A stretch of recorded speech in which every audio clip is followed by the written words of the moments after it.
और मैं दो एक चीजें कहना चाहता हूँ। मैंने कल भी 2-3 सत्र सुने और अभी भी थोड़ा सुना। कृष्णा सोपती से क्या सीखें? उद्धरण देना, उद्धरण की बात करना, ये आलोचना नहीं होती। जो हमारे यंग राइटर हैं जो उपस्थित हैं यहाँ, मैं उनसे हाथ जोड़ के अनुरोध कर रहा हूँ, ये आलोचना जेनर है, उसे जेनर की तरह लें और जेनर की तरह उसे विकसित करें। सारा दायित्व तुम लेखक के ऊपर न डालें।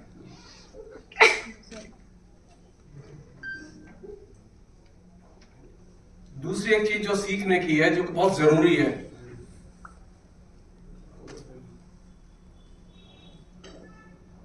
जब मुझे ये निमंत्रण मिला तो मैंने अपने तरीके से, जैसे मैं पढ़ता हूं, मैंने पढ़ा। और बाई चांस की बात है कि मैं 50 पन्ने का मैंने एक लेख लिखा, हमें दे दीजिएगा। और उसमें मैंने एक तरह से ये जो विभाजन का साहित्य है, उसका नैरेटिव किस तरह से चलता है, इसके पहलुओं पर खाली विचार किया। उसमें कोई उदाहरण नहीं है।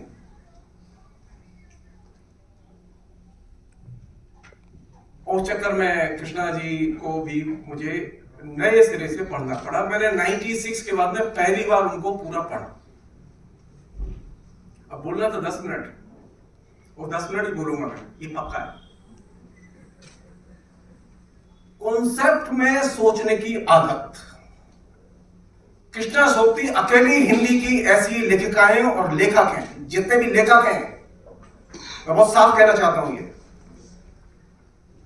हिंदी के लेखकों में और आलोचकों में आदत नहीं है कॉन्सेप्ट में सोचने की।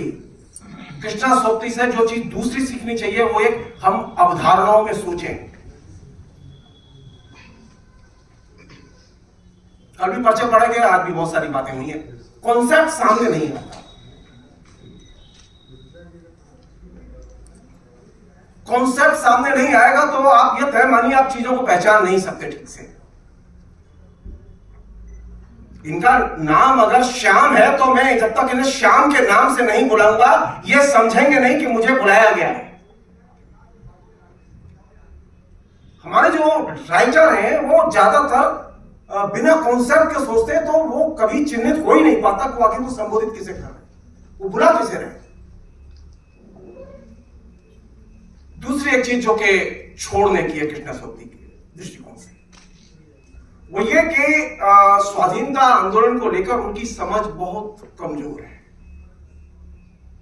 मैं बहुत ही साफ कहना चाहता हूं, वो इतिहासकार नहीं है, वो राइटर है। हमें उसे राइटर की तरह देखना चाहिए।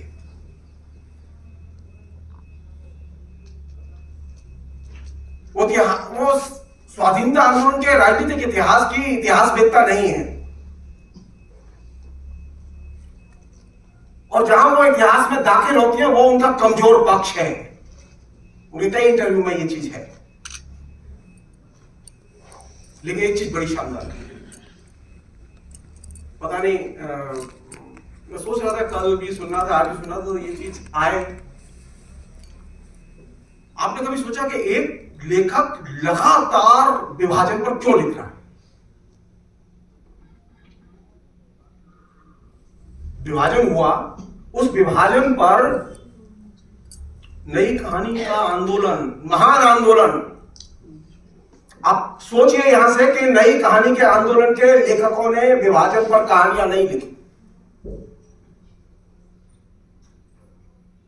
नई कहानी के आंदोलन के ऊपर जो आलोचना लिखी गई, महान कृति आलोचना की गुरुदेव की, कहानी नहीं कहानी, एक लाइन नहीं मिलेगी आपको। हिंदी के आलोचकों को उठाइए आप, हिंदी के आलोचकों के यहां विभाजन का कहीं एक निबंध नहीं मिलेगा। कमाल है। विभाजन इतनी गैर जरूरी चीज है, आलोचना में एक निबंध न लिखा जाए।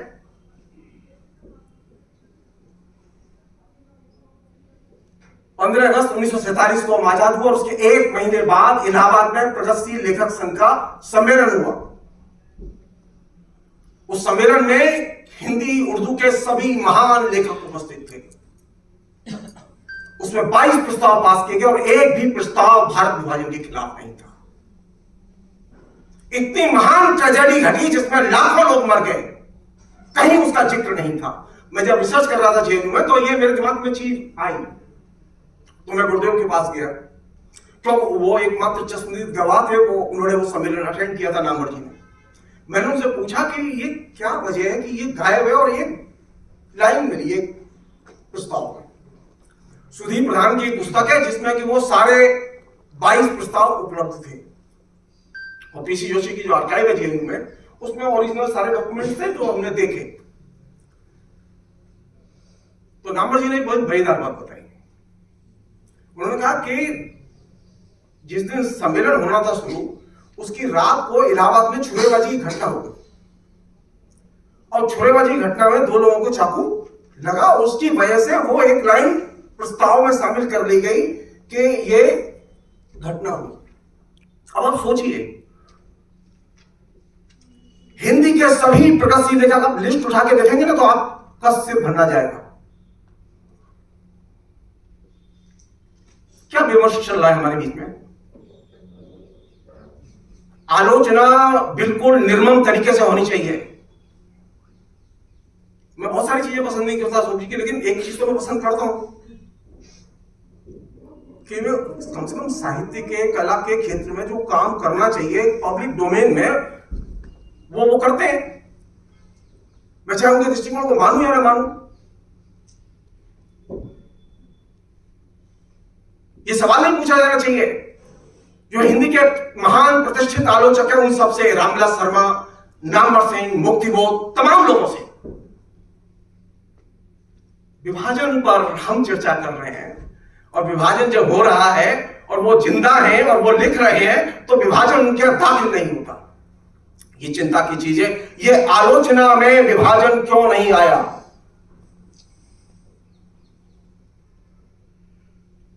मेरे पास समय नहीं है, मैं एक और चीज बोल के मैं ये बात खत्म करूंगा। वो अभी जो लोग बोल रहे थे उसके प्रसंग में, वो विभाजन का साइड इफेक्ट क्या है, और मैं एक बहुत ही विलक्षण चीज की तरफ ध्यान दिलाना चाहता हूं।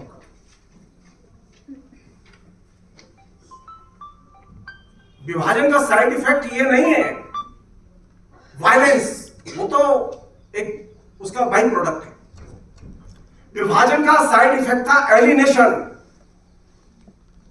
और जिस व्यक्ति ने एलिनेशन पर सबसे बेहतरीन रचनाएं लिखी, उसको आपने धकिया के साहित्य के बाहर खड़ा कर दिया। मेरा इशारा आगे की तरफ है। हिंदी की तमाम प्रगतिशील आलोचना ने, जिसने एलिनेशन, और ये मेरी राय नहीं है, एक जमाने में कार्ल मार्क्स ने इस चीज की तरफ ध्यान खींचा था। आप याद कीजिए, आगे उन बड़े लेखकों में जिन्होंने कि बिल्कुल रियल टाइम में विभाजन पर कहानियां लिखी, अब ये उन लोगों में से है जो आपातकाल के दौरान उन्होंने कविताएं लिखी जो महावृक्ष के नीचे उनके काव्य संकलन में शामिल है।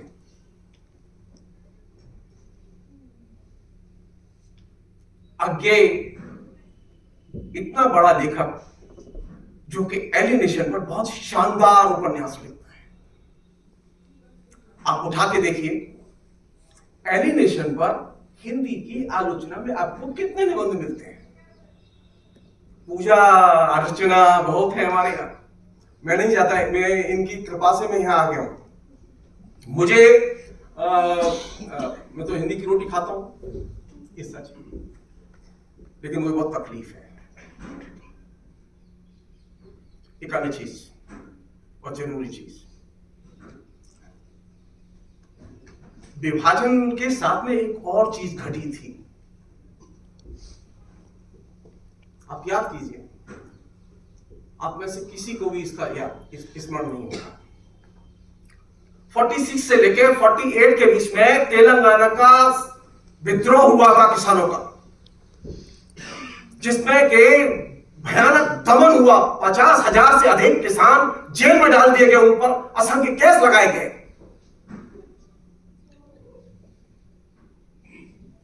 कुछ लोगों को विभाजन नजर भी आ गया, कृष्णा सोप्ती भी उसमें शामिल है, जिसकी तरफ मैं आपका ध्यान खींचना चाहता हूं। किसान की जब त्रासदी घट रही थी तो किसी लेखक को, हिंदी के एक लेखक को एक कहानी लिखने की चिंता नहीं हुई। डेमोक्रेसी चाहिए मुझे किसान नजर नहीं आएंगे, मुझे हाशिए के लोग नजर नहीं आएंगे, मुझे मुसलमान नजर नहीं आएंगे, मुझे हिंदू मुस्लिम नजर नहीं आएंगे, मुझे क्या चीज नजर आएगी? पसंदीदा यथार्थ। मेरी ये चिंता का हिस्सा है। और याद कीजिए आप, विभाजन के साथ में जुड़ी हुई है एक घटना, वो है डेमोक्रेसी। हमारे लोकतंत्र आया तो क्या लोकतंत्र का वैसे ही विकास हुआ जैसा कि कंसीव किया गया था? थर्ड इवेंट जिसका मैं जिक्र बहुत जरूरी समझता हूं, केरल में पहली बार 57 में इलेक्टेड गवर्नमेंट बनी कम्युनिस्टों की। वो पहली, दुनिया में पहली गवर्नमेंट थी जहां की वो इलेक्शन जीतकर आए थे। वो गवर्नमेंट 2 साल के अंदर गिरा दी गई, राष्ट्रपति शासन लगा के। पंडित नेहरू देश के प्रधानमंत्री थे, इंदिरा गांधी अध्यक्ष थी कांग्रेस की। और जानते किस मुद्दे पर? कम्युनिस्टों ने एक अपराध किया था कि उन्होंने जो शिक्षा में जो धर्म है, उस धर्म को उन्होंने शिक्षा से अलग किया था।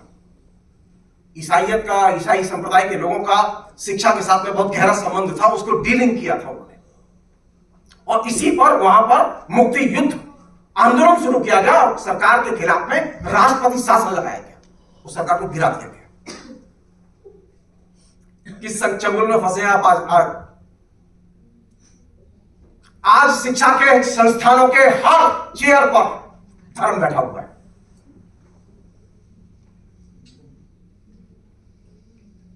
गलती किससे हुई?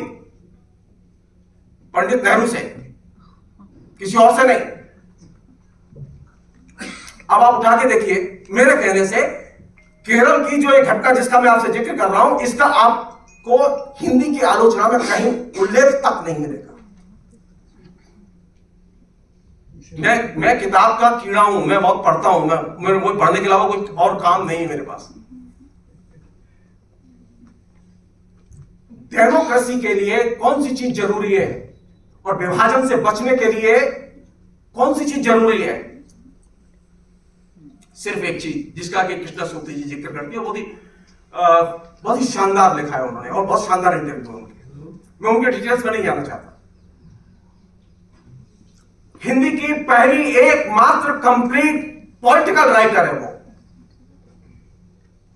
आश्चर्य की बात है कि हिंदी के तमाम लोगों ने बड़े बड़े पोथे लिखे, लेकिन उन्होंने कभी उस पर एक मुकम्मल निबंध नहीं लिखा। जानते क्यों?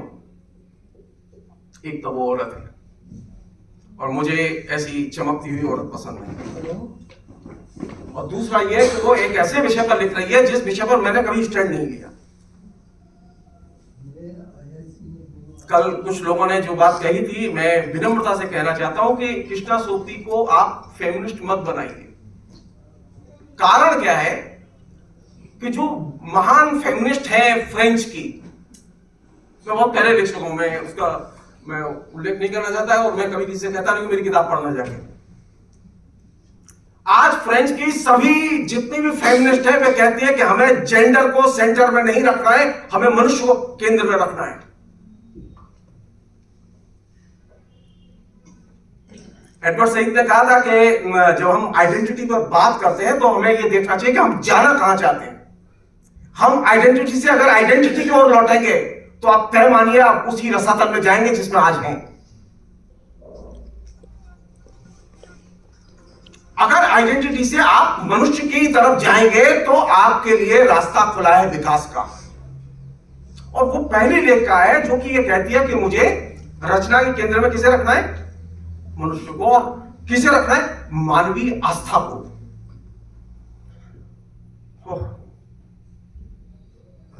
तो अजीब मुसीबत है ये। कौन सी चीज चाहिए मुझे? मैं यहां आऊं और मुझे बहुत डिसरेस्पेक्टफुल तरीके से यहां रिसीव करें लोग, मैं रहूंगा अंदर? नहीं रहूंगा। हर व्यक्ति को एक मिनिमम रेस्पेक्ट चाहिए।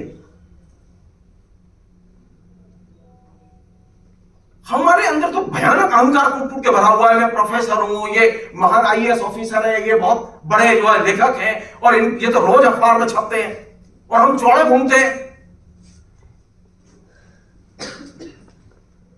आखिरी चीज गांठ बांध के जाए यहां से।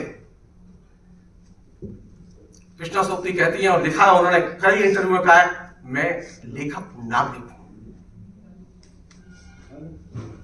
नागरिक, लेखक नहीं, नागरिक। नागरिक की तरह सोचने के कारण ही वे विभाजन पर इतना लिख पाई। इसलिए नहीं कि वह हिंदी की लेखिका थी, हिंदी की बहुत लेखिकाएं हैं। हम लोग कम से कम एक चीज इस पूरे आयोजन से सीख लें कि हम अपने अंदर नागरिक बोध पैदा कर लें तो बहुत अच्छा होगा। बहुत बहुत शुक्रिया, थैंक यू।